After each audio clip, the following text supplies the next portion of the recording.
Selon le rapport final de la commission d'enquête, les 3 hauts responsables à l'Élysée sont soupçonnés, je cite, d'avoir retenu une part significative de la vérité.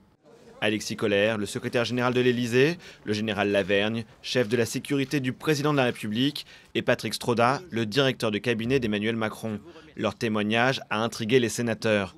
Au mois de juillet, ils avaient été interrogés notamment sur la fonction d'Alexandre Benalla à l'Élysée, et voici leur réponse. Alexandre Benalla était chargé de mission auprès de la chefferie de cabinet, c'est-à-dire auprès de l'entité qui, au sein du cabinet du président de la République, est chargée d'organiser son agenda, ses déplacements.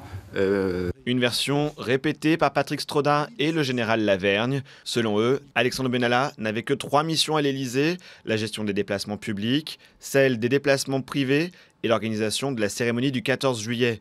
Une version qui va se révéler problématique. Au mois de septembre, alors que nous avions demandé la fiche de poste de M. Benalla, et que nous étions sur le point de l'obtenir, la présidence de la République a reconnu, et c'est inscrit dans la fiche de poste, que M. Benalla exerçait une fonction de coordination des services de sécurité. La note de service évoquée est un document daté du mois de juillet 2017 où figure bien la mission d'Alexandre Benalla auprès des services de sécurité. Les sénateurs ont ainsi recensé 7 pages d'incohérence dans les témoignages de ces hauts responsables, des éléments qui vont désormais être transmis au parquet dans ce nouveau volet judiciaire de l'affaire Benalla.